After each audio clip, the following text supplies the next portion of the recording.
اللعين الرجيم بسم الله الرحمن الرحيم الحمد لله الذي جعلنا من المتمسكين بولاية علي بن أبي طالب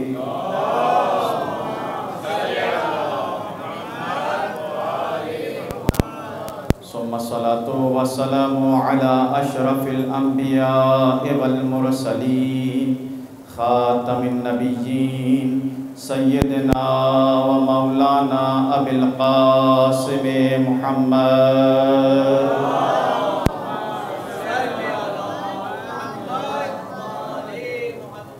ولعنة الله على أعدائهم أجمعين من يومنا هذا إلى يوم الدين. أما بعد فقد قال الله المنان في كتابه التبيان بسم الله الرحمن الرحيم ولو أن قرآنا سيرت به الجبال أو قطعت به الأرض بل الله الأمر جميعا. صلوات.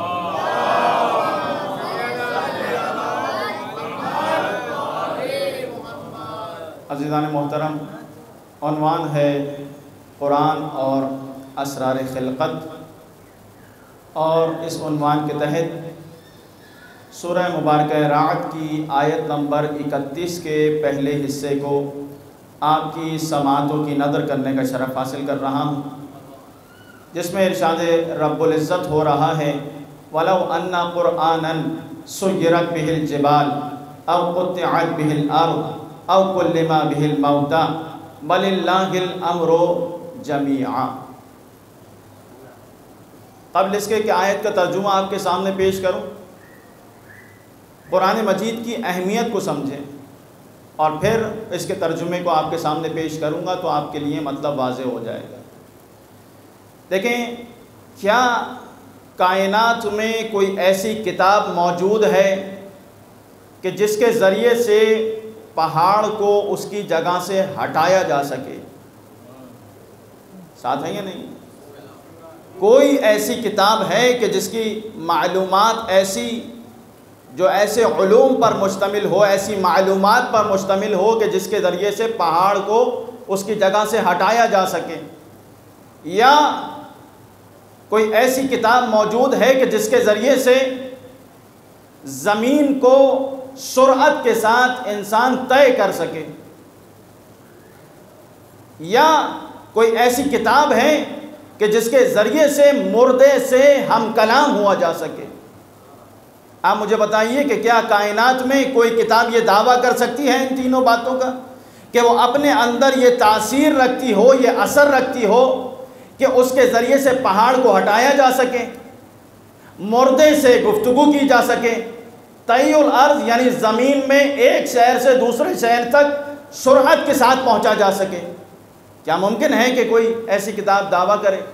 آئیے، یہ جو آیت سرنامہ کلام کے طور پر پیش کی ہے، یہ آیت پکار کر کہہ رہی ہے لو ان قرآنً، اگر کوئی ایسا قرآن ہوتا، ایسی کوئی پڑھنے والی کتاب ہوتی کہ جس کے ذریعے سے پہاڑ کو اس کی جگہ سے ہٹا دیا جاتا، یا زمین کو طے کیا جا سکتا سرعت کے ساتھ چشم زدن میں، او کلم بہ الموتیٰ، یا مردے سے ہم کلام ہوا جا سکتا، تو وہ کوئی اور کتاب نہیں ہے بلکہ یہی قرآن مجید ہے. یعنی قرآن اپنے اندر کتنا اثر رکھتا ہے کہ اگر قاری قرآن عامل قرآن بھی بن جائے، نہ صرف یہ کہ قرآن کو پڑھا جائے، اور پڑھنا صرف ایصال ثواب کے لیے نہ ہو بلکہ اس پر عمل کرنے کے لیے ہو، اس سے کچھ سیکھنے کے لیے ہو. جب انسان قرآن صامت اس کو اپنے ذات میں اتار لے اور قرآن ناطق بن جائے تو اپنے اندر یہ کتاب وہ اثر رکھتی ہے کہ اس کے ذریعے سے مردے سے ہم کلام ہوا جا سکتا ہے، اسی قرآن کے ذریعے پہاڑ کو اس کی جگہ سے ہٹایا جا سکتا ہے، اور اسی قرآن کے ذریعے سے زمین کو چشم زدن میں طے کیا جا سکتا ہے. تو یہ قرآن اپنے اندر یہ اثر رکھتا ہے. لیکن دیکھیں، یہ دعویٰ ہے، اور اس دعوے کی دلیل کیا ہے؟ یعنی قرآن تو دعویٰ کر رہا ہے نا کہ ایسا قرآن ہے. اور عجیب بات ہے، یہاں رک کے آپ کی سماعتوں کی نظر کروں کہ آگے جو جملہ ہے وہ عجیب جملہ ہے، بل اللہ الامر جمیعا، تمام امور پروردگار عالم کے ہیں۔ دیکھیں اگر جملہ شرطیہ استعمال ہوتا ہے تو اس کا جواب ہوتا ہے، اور جب تک جواب نہ آئے جملہ ناقص ہوتا ہے۔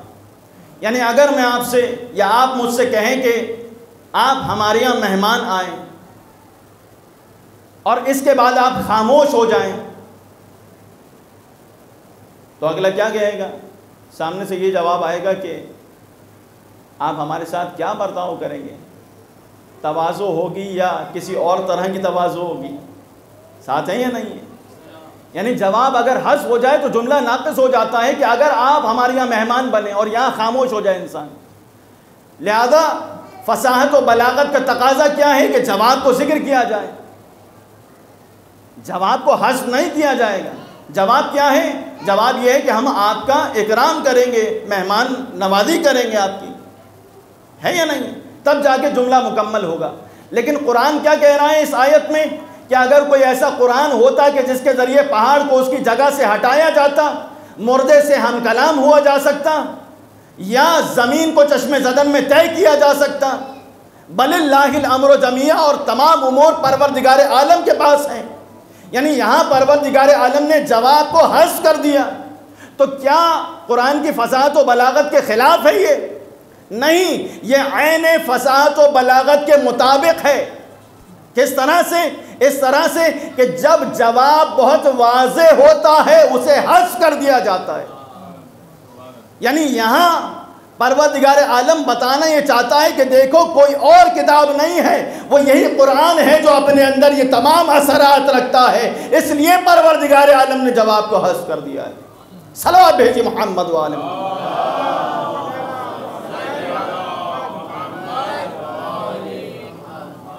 یعنی بالکل واضح بات ہے کہ کوئی اور کتاب نہیں ہے، یہی کتاب۔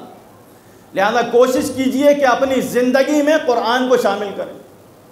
جہاں اللہ کے حبیب نے اپنے آخری خطبے میں ارشاد فرمایا، انی تارکن فیکم الثقلین کتاب اللہ و عترتی اہل بیتی، میں تمہارے درمیان دو گرا بہا چیزیں چھوڑ کر جا رہا ہوں، ایک میرے اہل بیت ہیں، میرے عترت ہیں، اور دوسرا یہ قرآن ہے۔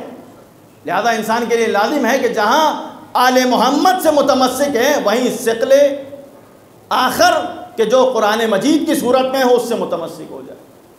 لہذا دونوں کو تھامنا لازم ہے، دونوں سے متمسک ہونا لازم ہے۔ لیکن اب یہ آیت کیا کہہ رہی ہے؟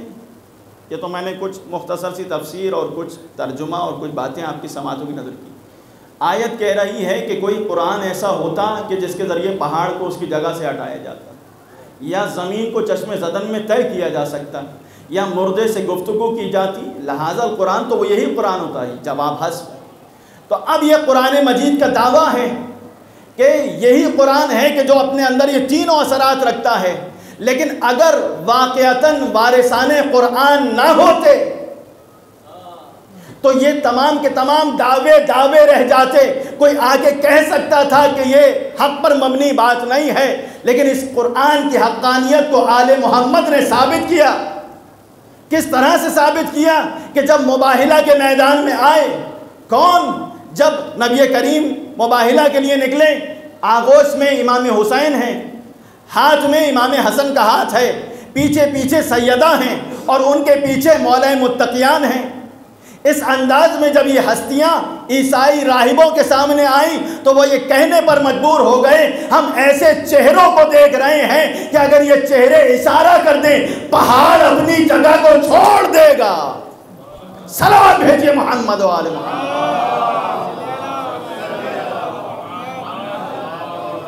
اس کا مطلب کیا ہے؟ اس کا مطلب یہ ہے کہ محمد و آل محمد یہ پنجتن اور ان کی نسل میں آنے والے باقی معصومین وہ ذات ہیں کہ جو اپنے اندر یہ اثر رکھتے ہیں کہ اگر قرآن مجسم ہو کر کسی ذات میں مجسم ہو جائے تو وہ آل محمد کی ہستیاں بنتی ہیں۔ اس لیے پہاڑ کو اگر اشارہ کر دیں، اور پھر یہ ہماری کہی ہوئی بات نہیں ہے کہ آپ کوئی دوسرا آ کے رد کر دے اس بات کو، کہہ کہ کس نے کہا؟ نہیں، عیسائی راہب کہہ رہے ہیں۔ عجیب بات ہے، جو مسلمان بھی نہیں ہیں وہ یہ کہہ رہے ہیں۔ کہ یہ وہ چہرے ہیں کہ اگر پہاڑ کو اشارہ کر دیں اپنی جگہ کو چھوڑ دیں۔ اگلی بات کیا ہے؟ او قطعت بہ الارض، یہی قرآن اپنے اندر یہ اثر رکھتا ہے کہ اس کے ذریعے چشم زدن میں انسان ایک جگہ سے دوسری جگہ پہنچ سکتا ہے۔ آئیے یہ واقعہ بھی آپ کی سماعتوں کی نظر کر دوں تاکہ یہ دعویٰ قرآنی بھی ثابت ہو جائے۔ کرامات علیویہ میں بیان ہوتا ہے، ملتا ہے کہ اللہ کے حبیب اصحاب کے درمیان موجود تھے۔ توجہ سب کے ساتھ ہے یا نہیں ہے؟ گھبرا کے تو نہیں سن رہے، مل کے بلند آواز سے صلوات بھی۔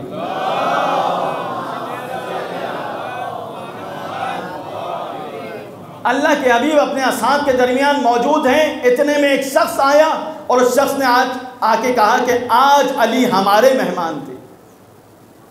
دوسرا شخص مسجد میں داخل ہوا، اس نے آ کے کہا یا رسول اللہ یہ نہیں بلکہ آج علی ہمارے یہاں مہمان تھے، اس کے یہاں مہمان نہیں تھے۔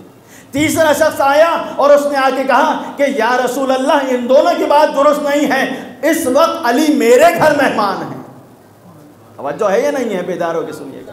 یہاں تک کہ 40 افراد آئے اور 40 افراد آ کے ایک ہی بات کہتے ہیں کہ آج علی ہمارے مہمان ہیں۔ اللہ کے حبیب کے لبہائے مبارک پہ تبسم آئے، مسکرا کے فرمایا نہیں نہیں، آج علی رسالت کے مہمان ہیں۔ پروردگار عالم نے جبرائیل کو نازل کیا اور اپنے حبیب کو یہ پیغام پہنچایا کہ اے جبرائیل میرے حبیب سے جا کر یہ کہہ دو کہ نہیں، آج علی اللہ کے مہمان ہیں۔ اب سمجھ میں آئی بات، جو اللہ کا مہمان ہوتا ہے وہ مجسم قرآن ہوتا ہے، ایک وقت میں 40 جگہ حاضر ہو سکتا ہے۔ 40 جگہ تو کیا، 1000 جگہ چاہے تو حاضر ہو سکتا ہے۔ اسی لیے ہم مولا کو مشکل کشا کہتے ہیں۔ کیوں ہے مشکل کشا؟ اس لیے کہ میری مشکل کو بھی اسی وقت میں حل کرتے ہیں، آپ کی مشکل کو بھی اسی وقت میں حل کرتے ہیں۔ کائنات میں جو علی کو پکارتا ہے، جب بھی پکارتا ہے علی اس کی ندا پر لبیک کہتے ہیں۔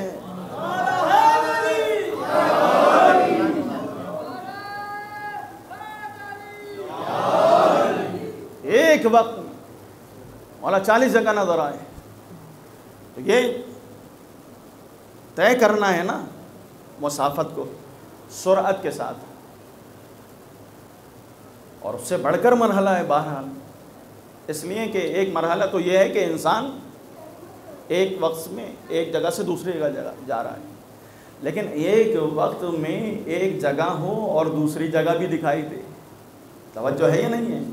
بیداروں کے لیے سن رہے ہیں، یہ اور مرحلہ ہے، یعنی یہ جو مولا کی کرامت ہے، یہ اعجاز ہے، یہ اس سے بڑھ کر درجہ ہے۔ ایک وقت میں کئی جگہ نظر آنا، ایک وقت میں ایک جگہ سے دوسری جگہ پہنچ جانا، یہ اور بات۔ اور آخری دعویٰ کیا ہے قرآن کا؟ او کلم بہ الموتیٰ، یہ قرآن اپنے اندر یہ اثر رکھتا ہے کہ اس کے ذریعے سے مردے سے گفتگو کی جا سکتی ہے۔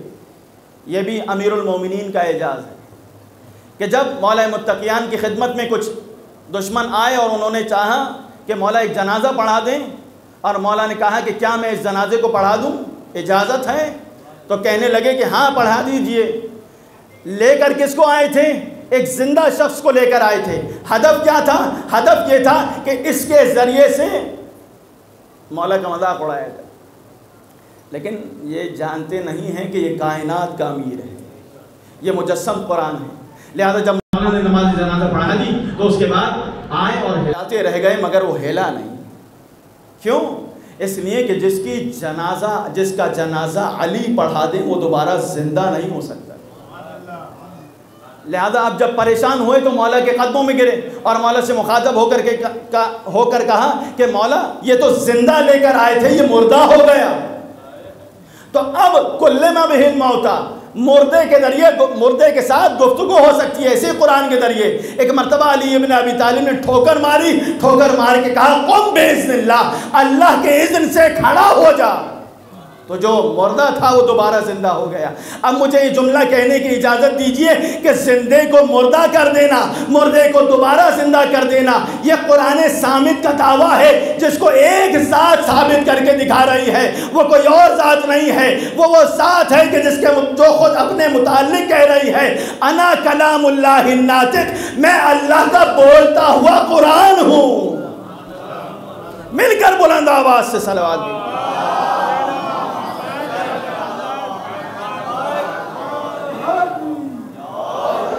ایک اور صلوات دیجیے محمد۔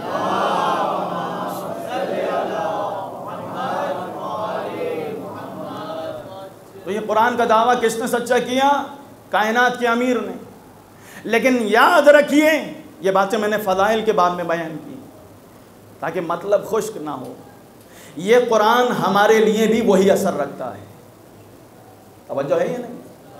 یعنی یہ علی ابن ابی طالب کی فضیلت تو ہے، وہ آخری درجے پر ہیں، لیکن اگر انسان اسی قرآن کو اپنی ذات میں ڈھالنے کی کوشش کرے، اس کو پڑھ کر اس کے فرامین پر عمل پیرا ہونے کی کوشش کرے، مجسم قرآن بننے کی کوشش کرے، علی ابن ابی طالب کی سیرت پر عمل پیرا ہونے کی کوشش کرے، تو یہی قرآن اپنے اندر یہ اثر رکھتا ہے کہ اس مومن کامل کو بھی اس درجے پر پہنچا سکتا ہے۔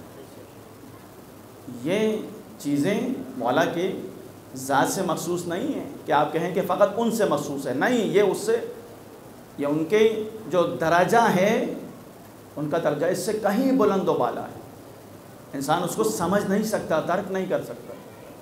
لہذا ان آنے والی مجالس میں یہی کوشش ہے کہ ہم خود کو قرآن مجید سے نزدیک کریں، نزدیک سے نزدیک تر ہوتے چلے جائیں، آل محمد سے جہاں متمسک ہیں وہیں قرآن سے متمسک ہو جائیں۔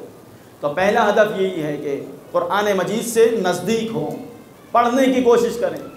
فَقْرَؤْا مَا تَيَسَّرَ مِنَ الْقُرْآن، قرآن کی آواز ہے، قرآن خود اپنے بارے میں کہہ رہا ہے کہ جتنا میسر ہو، جتنا ممکن ہو قرآن کو پڑھو۔ یہ 10 دن ہیں، انسان بہترین ہدیہ جو امام حسین علیہ السلام کو کر سکتا ہے یہی قرآن مجید ہے، اس سے بہتر ہدیہ کوئی بھی نہیں ہے اہل بیت کے لیے۔ اور انشاءاللہ آنے والی مجالس میں آپ کے سامنے بیان کروں گا، آج دمن وقت میں گنجائش نہیں ہے، اختصار کے ساتھ صرف ایک بات کہہ دی میں نے۔ لہذا انسان کوشش کرے کہ اس قرآن کو پڑھے جتنا ممکن ہے، ایک آیت ترجمے کے ساتھ، چند آیتیں ترجمے کے ساتھ، ایک صفحہ ترجمے کے ساتھ، جتنا ممکن ہے، جتنا میسر کوشش کریں کہ اس قرآن کو پڑھیں، اس کو سمجھیں اور اس پر عمل پیرا ہوں۔ تو پہلا ہدف یہ ہے ان گفتگوؤں کا۔ اور دوسرا ہدف کیا ہے؟ دوسرا ہدف یہ ہے کہ یہ دیکھنا ہے کہ وہ قرآن کے جو 1400 برس پہلے یہ دعوے کر رہا ہے اور آج کے جو علوم ہیں، آیا ان میں کوئی مطابقت ہے یا درمیان میں کوئی مطابقت نہیں ہے۔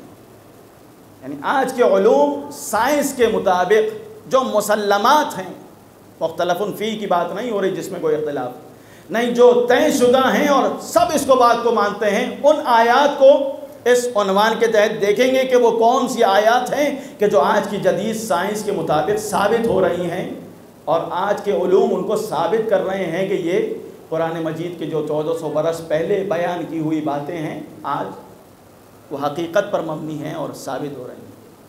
ان آیات کو انشاءاللہ آنے والی مجالس میں بیان کیا جائے گا۔ آج چونکہ دامن وقت میں گنجائش نہیں رہی، میں گفتگو کو یہیں سمیٹتا ہوں۔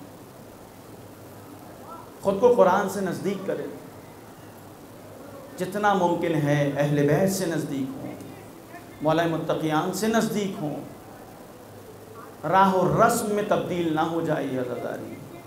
یہ فرش سید الشہداء اسی ہدف کے تحت ہے کہ انسان قرآن سے نزدیک ہو، اہل بیت سے نزدیک ہو، امام حسین سے نزدیک ہو۔ ان چیزوں کی خاطر جو ولایت ہمیں آسانی سے مل گئی ہیں، بڑی قربانیاں آل محمد نے دی ہیں۔ جب مکے کی سرزمین سے امام کوچ فرمانے لگے تو ابن عباس آئے امام کی خدمت میں، اور امام کی خدمت میں آ کے کہا کہ مولا کیا ارادہ ہے؟ فرمایا کوفے کا سفر ہے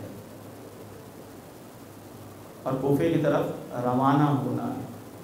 تو اس موقع پر ابن عباس نے کہا، چونکہ روایات جانتے تھے کہ امام کی شہادت کربلا کے میدان میں ہوگی اور یہ سفر امام اختیار کریں گے، یہ باتیں سن چکے تھے، کہا کہ مولا اس سفر کو اختیار نہ کیجیے، آپ کوفے کی طرف نہ جائیے، یہ کوفے والے دھوکہ دیں گے آپ۔ مولا نے فرمایا کہ کل کے دن ہم فیصلہ کریں گے اور تم ہمارے فیصلے کو دیکھ لو گے۔ جب اگلے دن آئے تو کیا دیکھا کہ سامان سفر باندھ لیا گیا ہے اور امام تیار ہیں اور مکے کو چھوڑ رہے ہیں اور کوفے کی طرف روانہ ہوئے ہیں۔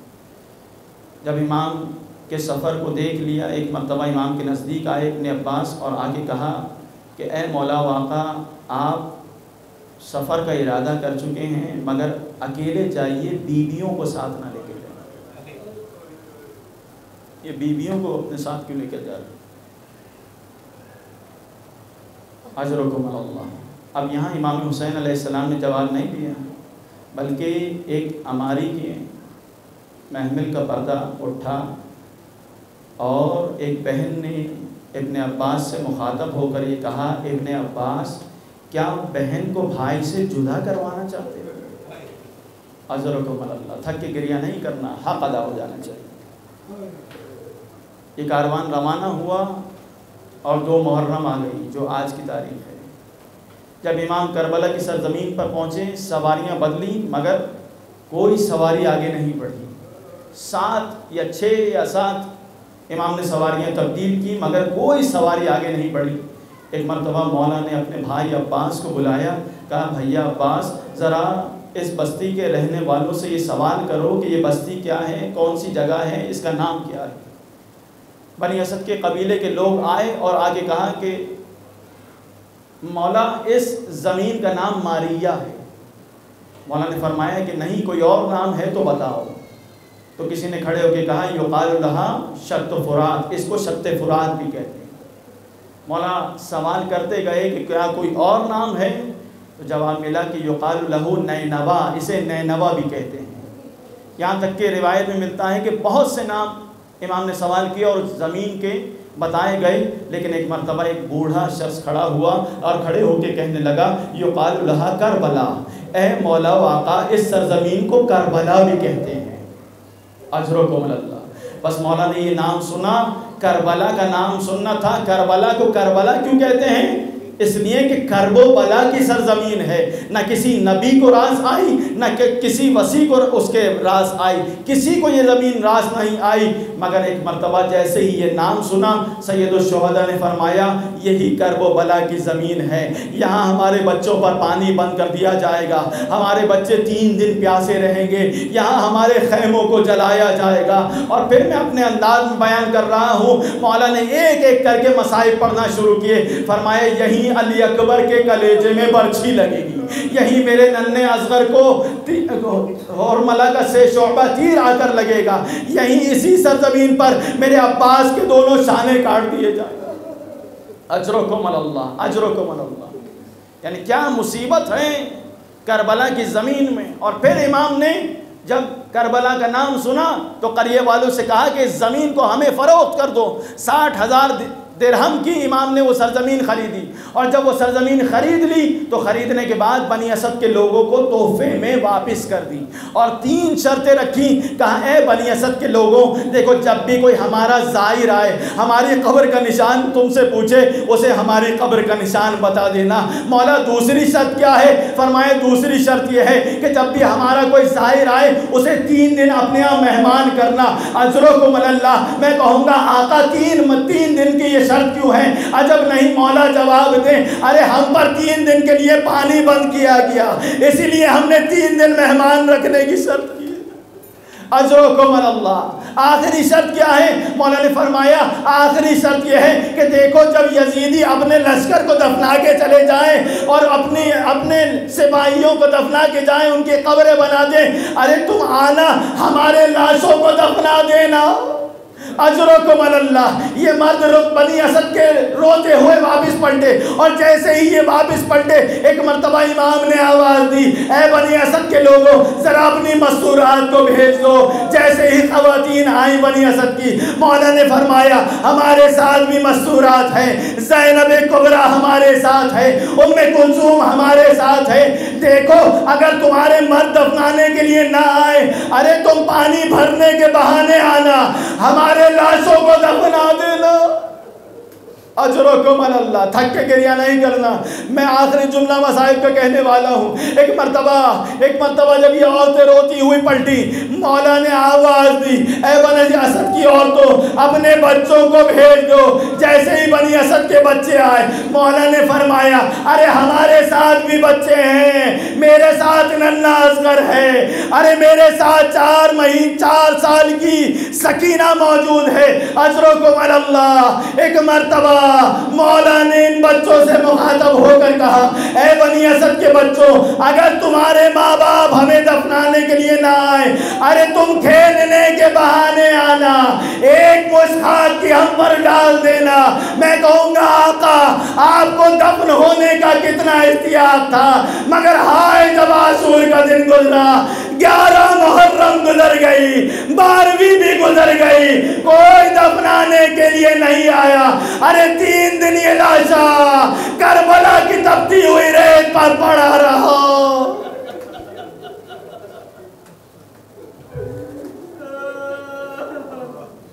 الا لعنت اللہ علی القوم الظالمین وسيعلم الذین ظلموا ای منقلب ینقلبون ماتم حسین